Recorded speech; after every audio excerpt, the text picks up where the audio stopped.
वो बरसात की तूफानी रात थी। पूरी रात बादल ऐसे गरजे थे कि लगता था जैसे आज नदी पूरे गांव को ले लेगी। उसी बारिश के और तूफान के बीच अचानक भुवन के दरवाजे पर कोई गाड़ी रुकी और फिर दरवाजे पर जोरदार दस्तक होती है। भुवन सकपकाकर दरवाजा खोलता है तो सामने एक शहरी बाबू को खड़े पाता है।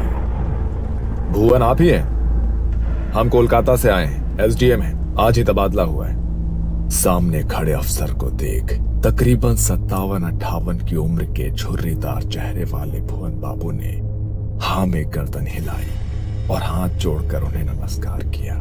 साहब, सरकारी चिट्ठी मिली थी, लेकिन अभी तो बहुत रात हो गई है। बारिश का मौसम है, इस समय जाना शायद सही नहीं होगा। मैं अगर सवेरे चलूं तो? बाहर गाड़ी में परिवार साथ है, अभी इतनी रात में कहाँ जाएंगे हम लोग? आपके लिए सरकारी बंगला तैयार करा दिया है साहब। ठीक समझे तो रात यहीं पे बिताए, नहीं तो जैसा आप कहें। भुवन की बात सुनकर सामने खड़े अफसर के चेहरे पर असहमति के भाव दिखाई देने लगे। ठीक है, मैं आपको बंगला दिखा देता हूँ। इतना कहकर भुवन ने अपना पुराना ऐनक आंखों पर चढ़ाया और छाता लेकर घर से बाहर निकल आए। गाड़ी में बैठो, बाहर बहुत तेज बरसात है। साहब, नदी के रास्ते से जाना होगा। आप ड्राइवर से कहें कि नदी के सहारे आगे बढ़े। दाएं हाथ पर ही बंगला है। मैं गांव के कच्चे रास्ते से आता हूँ, इधर से गाड़ी नहीं पहुँच पाएगी। भुवन की बात सुनकर अफसर ने हैरानी भरी नजरों से उसे देखा और ड्राइवर को गाड़ी आगे बढ़ाने के लिए कह दिया। अजीब आदमी है, इतनी बारिश में पैदल जाने को तैयार है लेकिन गाड़ी में नहीं बैठा। वो बात नहीं है साहब, आप समझते नहीं है। गांव के लोग दिन ढले नदी पोखर नहीं टापते हैं, इसलिए वो रात में आने को मना कर रहे थे। गांव की कहानियां तो जानते होंगे ना आप। खैर छोड़ो, तुम जल्दी गाड़ी चलाओ, थकान से मेरी हालत खराब है। वो देखो भुवन काका। सुगंधा की बात सुनकर सभी चौंक कर नदी के किनारे देखने लगते हैं। सचमुच ऐसा लगता था कि भुवन नदी के किनारे किनारे चल रहा। ये लो, भुवन तो इधर से ही आ रहा है और तुम बोला कि ये लोग नदी पार नहीं करता। अगर इसी रास्ते से आना था तो हमारे साथ क्यों नहीं आया? लेकिन ये पैदल इतना जल्दी इधर कैसे आए? तपन ने फिर से गाड़ी से बाहर की ओर झांका, लेकिन इस बार बारिश की तेज रफ्तार और गाड़ी की स्पीड के कारण उसे स्पष्ट कुछ नजर नहीं आया। कुछ ही देर में वो लोग एक सरकारी बंगले के सामने खड़े हुए थे। तभी पीछे के रास्ते से छाता लिए भुवन भी वहां आ जाता है। भुवन ने बंगले का ताला खोला और तपन बाबू उनकी पत्नी और बेटी को बंगला दिखाकर खुद रसोई की ओर आगे बढ़ गए। काका, आप इतनी जल्दी यहाँ कैसे पहुँच गए? हमने आपको नदी के पास देखा था। क्या? मुझे? नहीं, मैं तो उधर गया ही नहीं। मैं तो पीछे के रास्ते से आया हूँ। हो सकता है हमने किसी और को देख लिया हो। अंधेरे में गलतफहमी हुई होगी। बंगला बहुत अच्छा है, कभी ऐसी जगह रहने को मिलेगा सोचा नहीं था। गांव से दूर एकांत में नदी के किनारे ऐसा लगता है किसी और ही दुनिया में आ गए।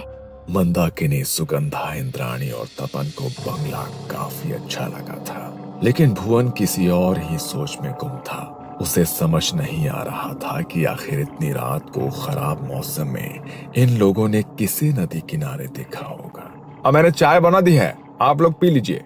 मैं बाहर सर्वेंट क्वार्टर में हूँ, कुछ परेशानी होगा तो बुला लीजिएगा। और हाँ, एक बात और, बंगले से नदी का किनारा सुंदर जरूर दिखता है, लेकिन आप उधर ना देखें तो बेहतर होगा। मतलब इतनी सुबह नजारा कोई क्यों नहीं देखना चाहेगा? कहने का मतलब है कि बारिश का मौसम है, गीली मिट्टी फिसलन के अलावा पानी भी बहुत है, तो आप उससे दूर रहें तो बेहतर होगा। भुवन अपने कमरे में आकर लेट गया था और लंबे सफर से थक कर आया तपन का परिवार अपने अपने कमरे में जाकर आराम करने लगा था। सुगंधा के कमरे की खिड़की से नदी का किनारा साफ दिखाई देता था। अपने कमरे में आकर वो नदी की ओर देखने लगती है। कितना सुंदर शांत नदी का किनारा है। इंद्राणी, इधर तो कितना मच्छी होगा ना। मैं कल जाकर मच्छी पकड़ कर लाऊंगी और ताजा ताजा मच्छी भात बनवा कर खाऊंगी माँ से। लेकिन वो काका बोले थे नदी किनारे जाना सही नहीं है। तपन बाबू पत्नी के साथ कमरे में सोने चले गए थे और इधर दोनों बहनें अपने अपने कमरे में आराम करने के लिए आ गई थी। छोटी इंद्राणी तो बिस्तर पर लेटते ही सो गई थी। लेकिन सुगंधा न जाने क्यों देर रात तक अपने कमरे की खिड़की से बाहर नदी के पानी में गिर रही रिमझिम बूंदों को देखती रही। अगली सुबह सुबह नदी की तरफ कोई गया था क्या? हमारी हवेली के दरवाजे से नदी की तरफ मिट्टी पर पैरों के निशान बने हैं। सुगंधा, इंद्राणी, तुम लोग रात में उधर गई थी क्या? अब परिवार के सभी लोग तो घर में ही हैं। अब फिर इतनी सवेरे नदी पर कौन जाएगा? बच्चे तो अभी सोकर ही उठे हैं। अब कैसी बात करती हो?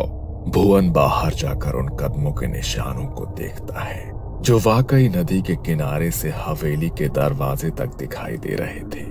ये किसी इंसान के नदी की ओर जाने के नहीं, बल्कि नदी से हवेली तक जाने का निशान है। क्या? ये कैसे हो सकता है? ये निशान तो... मैं जानता हूँ कि आप क्या कहना चाह रही हैं, लेकिन जिसके पाँव उल्टे हो उसके कदमों के निशान ऐसे ही न बनेंगे। भुवन के शब्द सुनने के बाद घर में सन्नाटा पसर गया था। सुगंधा और इंद्राणी काका की बात सुनकर घबरा गई थी। ये किस तरह की बात कर रहे हैं आप? अरे बच्चियां है, घबरा जाएंगे ना। बेकार की बातें छोड़िए और बाजार से कुछ खाने का सामान ला कर दीजिए, बच्चों को भूख लगी होगी। मंदाकिनी की बात सुनकर भुवन काका चुपचाप बाजार की ओर निकल जाते हैं। अगले 1-2 दिन ऐसे ही बीत गए थे। दोनों बहनों ने माँ के साथ मिलकर घर लगभग सेट कर लिया था। सुगंधा, इधर सुन तो जरा, जा बाजार से मछली लेकर आ।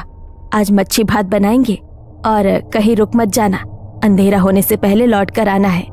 ठीक है माँ, मैं जाती हूँ। 16 साल की सुगंधा घर से निकली तो उसे नदी के किनारे एक लड़की दिखाई दी जो हाथ के इशारे से उसे बुला रही थी। तुम भी यही रहती हो क्या?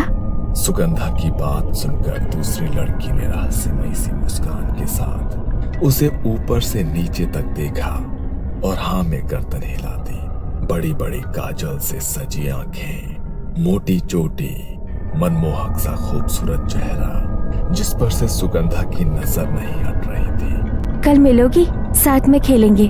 अभी मुझे बाजार जाना है मच्छी लेने, नहीं तो माँ नाराज होगी। की मच्छी? हमें माछ खेते चाहिए, मुझे मच्छी दोगी? अचानक ही सुगंधा के कानों में इंद्राणी की आवाज टकराती है। सुगंधा, ए सुगंधा, उधर क्या कर रही है? जल्दी यहाँ आ, मैं इस लड़की से बात कर रही थी।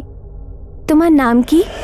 सुगंधा ने जैसे ही उस लड़की की ओर गर्दन घुमाई तो देखा कि अभी वहां कोई भी नहीं था। सुगंधा को कुछ समझ नहीं आ रहा था कि अचानक वो सुंदर सी लड़की कहाँ चली गई। हैरान होकर वो इंद्राणी के पास आती है। उधर अकेले क्या कर रही थी? माँ ने तुझे बाजार जाने को बोला ना? हाँ, लेकिन मैंने अभी एक लड़की को देखा, वो मुझसे बातें कर रही थी, फिर अचानक पता नहीं कहाँ गायब हो गई। बहुत सुंदर थी, कह रही थी यही रहती है। बातें मत बना, कोई नहीं था वहाँ, अकेले में पता नहीं क्या बड़बड़ा रही थी उधर। अच्छा सुन, माँ ने बोला है आते हुए कुछ मीठा भी लेते आना, और हाँ थोड़ा जल्दी जाओ। सुगंधा जल्दी जल्दी बाजार के लिए निकल गई थी, लेकिन बार बार उसके मन में उसी लड़की का ख्याल आ रहा था। बाजार से मच्छी और रसगुल्ला लेकर लौटने में उसे अंधेरा हो गया था। जैसे ही वो नदी के नजदीक पहुंचती है, उसे नदी के पानी में तेज हलचल महसूस होने लगती है। सुगंधा चौंक कर इधर उधर देखती है, आसपास कोई नजर नहीं आता। अचानक उसे तेज सड़न जैसी महक महसूस होती है, जैसे सड़ी हुई मछली किसी ने उसके सामने रख दी हो। सुगंधा ने अपनी चाल तेज कर दी थी, तभी उसे अपने साथ साथ किसी परछाई के चलने का एहसास होता है। सुगंधा चौंक कर पीछे मुड़ती है, लेकिन वहां कोई नजर नहीं आ रहा था। अचानक ही पेड़ से एक डाली टूटकर उसके सामने आकर गिर पड़ती है। तभी सुगंधा के कानों में एक आवाज गूंजती है, आमा के माछ दो। वो आवाज सुनकर सुगंधा के रोंगटे खड़े हो गए थे। उसने हाथ में पकड़ा सामान और तेज जकड़ा और अपनी चाल और भी तेज कर दी। कुछ पलों के बाद गुस्से से भरी हुई आवाज फिर से उसके कानों में सुनाई दी, तुम्हें आमा के माछ देबे ना? डर से उसका दिमाग सुन्न पड़ गया था। सुगंधा को होश ही नहीं था वो कब और कैसे वहां से दौड़कर अपने घर के दरवाजे तक पहुंच गई थी। दरवाजे को जोर जोर से पीटने पर जैसे ही इंद्राणी ने दरवाजा खोला, वो वहीं गिर पड़ी। किसी तरह उसे कमरे तक ले जाया गया जहां उसने अपनी सारी आप बीती सुना दी। ये सब उस भुवन की वजह से हो रहा है। उसने ही डर बैठा दिया है दिमाग में। तुम आराम करो, अब से बाजार मैं जाऊंगी। बेटी की हालत ऐसी देखकर मंदाकिनी काफी परेशान हो गई थी। मच्छी भात बनाने की अब उसकी इच्छा ही नहीं बची थी। देर रात गए मंदाकिनी को रसोई से कुछ आहट सुनाई देने लगी। जब वो रसोई की ओर गई तो वहां का नजारा देख उसके पैरों तले जमीन खिसक गई। सुगंधा के हाथों में कच्ची मछली थी जिसे वो आधा कच्चा ही खा चुकी थी। उसके कपड़ों और मुंह पर खून लगा था और वो इस समय किसी राक्षस जैसी डरावनी नजर आ रही थी। सुगंधा, ये क्या कर रही हो तुम? क्या हुआ है तुझे? भूख लगी थी, इसने मुझे मच्छी खिलाई। अब मैं इसके साथ रहूंगी।